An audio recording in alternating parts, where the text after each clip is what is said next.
This is session 2, video 2. The movement around sustainable marketing is really being driven by two sort of broad forces. The first is consumerism. This is a movement amongst consumers to advocate on their behalf and to represent their interests vis-a-vis or in comparison to the interest of the companies that are trying to sell products to you. And it's really about trying to balance or level the playing field between the corporations who historically have held or yielded the bulk of the power when it came to the consumer and product relationship, and move some of that power into the hands of consumers. Now, the consumer movement has been around for quite some time, but really has gained an enormous amount of, leverage or power, in large part driven by technology. As I was mentioning in the previous video, social media has been a real equalizer in terms of the relationship between consumers and corporations, because it gives consumers a real voice in that sort of two-way relationship. The other movement that we want to talk about is environmentalism. And many of you would already know quite well what environmentalism is all about. It's really a movement towards improving people's lives and protecting the environment in the process. And certainly, consumer behavior has not been historically very environmentally sustainable. As a consumption-based society, we tend to consume way more than we should and way more than we need, and that has had and continues to have fairly significant environmental implications. And so there is a movement sort of connected with consumerism and associated with marketing that has to do with environmentalism. So back to consumer activism, we as consumers, we do have some rights. We have the right, the buyer's rights listed there on the right side of your page. We have a right to not buy a product that's for sale. You have, as a consumer, the option to walk away from a product at any point in time up to a certain point when you make a commitment to buy a product, when you sign a contract, or when you go up to the cash register and make a purchase. But even then, you have a right in many instances to change your mind. We also have a right to expect the product to be safe and to work the way it's supposed to work. That products should not inherently be dangerous for us to use if used the way they're supposed to be used. And so we have an expectation that these products work in a certain way.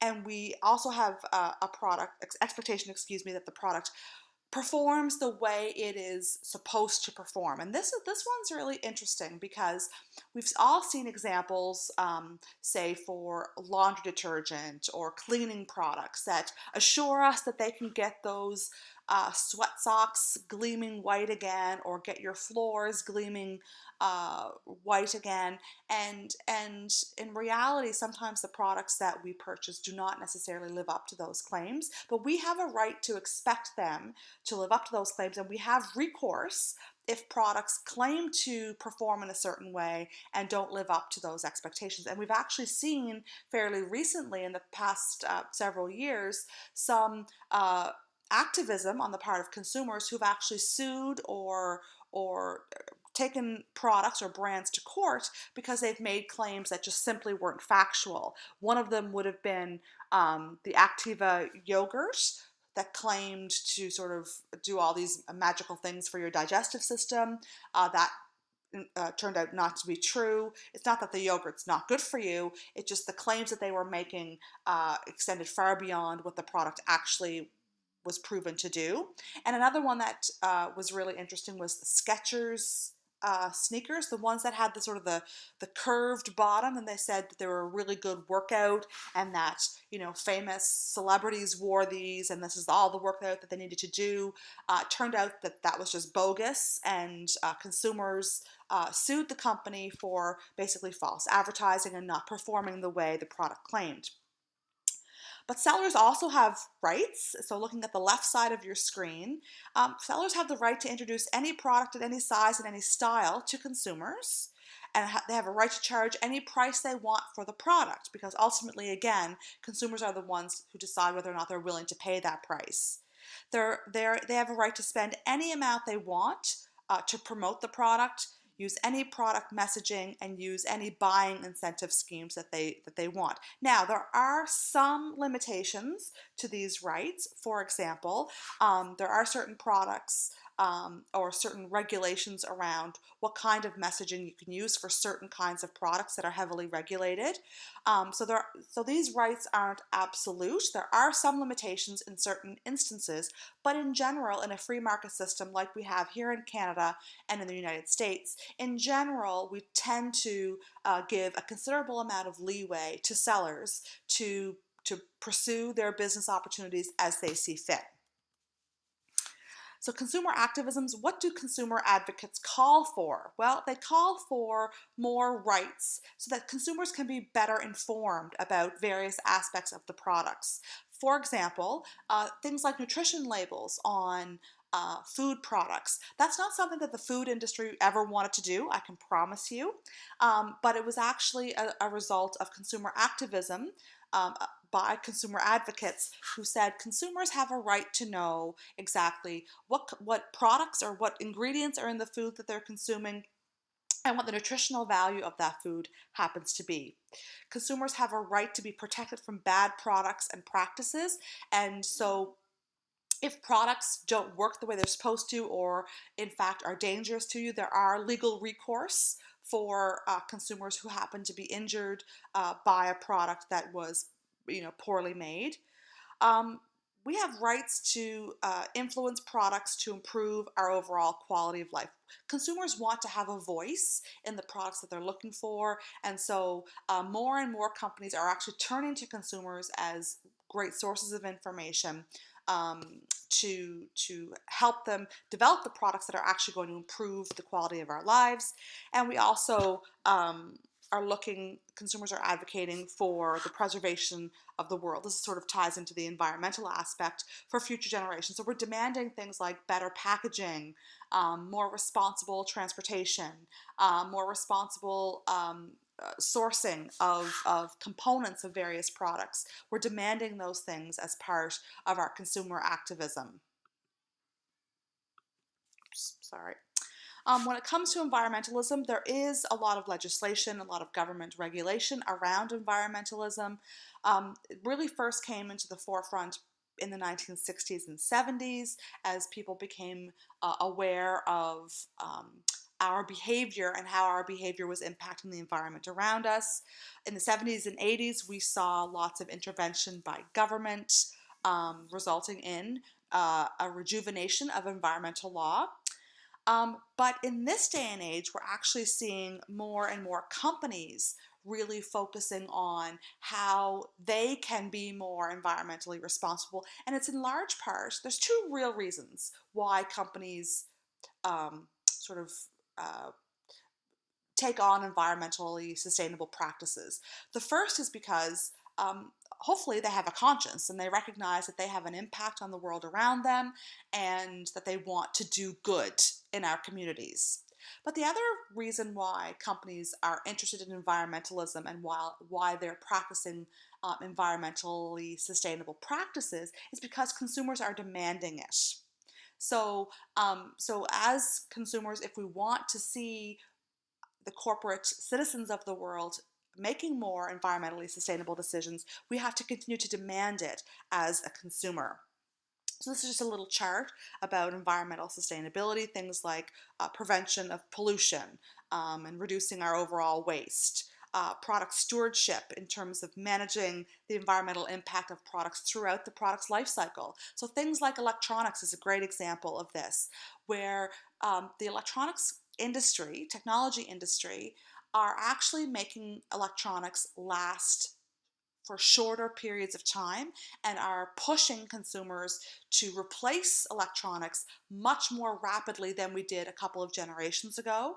And so that's a real criticism of the tech industry, because what happens to all of those old iPhones or Blackberries or computers that are no longer the latest model, and therefore by many standards in terms of the way consumers view those products are they're less desirable. Consumers don't want those products. So we have to take a good look at our own practices, and do we really need to replace that cell phone every year or two? Do we really need to replace that laptop? In some cases, the answer might be yes, because the product isn't working the way it's supposed to any longer, and that's really driven by the companies who no longer feel compelled to make products that last a longer time.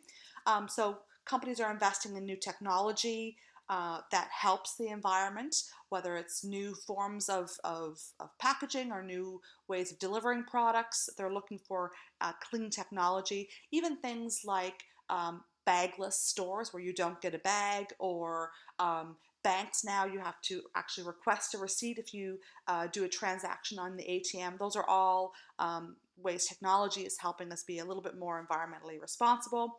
And also the last one is building an overall sustainable vision for a company that incorporates environmentally sustainable practices into the business's overall strategic plan. Some other things we want to talk about when it comes to sustainable marketing principles: looking at customer-oriented marketing, developing marketing activities that are viewed and organized from the perspective of the consumer. It's no longer okay for a company to preach to consumers and tell them what to do and what they should be thinking and what they should be buying. Customers are now looking for companies to be able to demonstrate that they're looking at the world through the eyes of consumers, and that's really important. And companies' resources are also going towards creating more and more customer value, because consumers are getting more discerning about how their dollars are being spent, and are looking and demanding for greater value for those dollars. And plus, we have more choice as consumers. There's never been more choice than there is today in terms of how we spend our consumer dollars, and so we're demanding more and more value. Some of the things that societal marketing considers or takes into account: it's consumers' wants and interests, and sort of how products can help consumers pursue and realize their aspirations. Of course, it looks at the company's requirements as well, and it also takes into account society or the broader community and its long-term interests.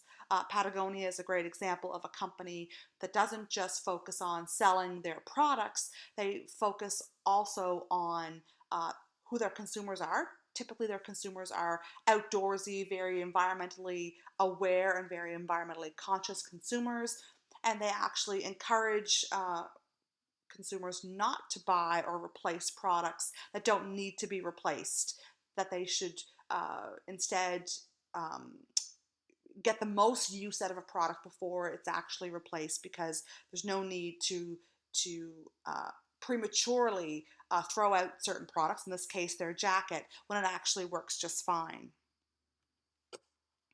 Some other things, some guides. Many companies develop policies for how their organization is going to deal with things like their distributors, the partners who help get products into the hands of consumers. They have to be very, very aware of advertising standards, especially if you're dealing with children. There's specific guidelines around how you should market or advertise to children.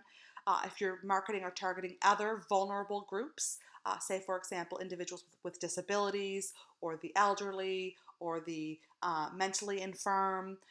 If you're dealing with products that are heavily regulated, things like alcohol and cigarettes, those sorts of things, there's very, very clear advertising standards around those practices. They develop ethical policies related to customer service and how customers are going to be treated when a concern arises. They develop policies around pricing. We're going to work on pricing activity in our special topics discussion this week. Product development and how they're going to continually enhance a product, and overall the general ethical standards that the company is going to adhere to. That's the end of this video. Stay tuned for the videos for next week.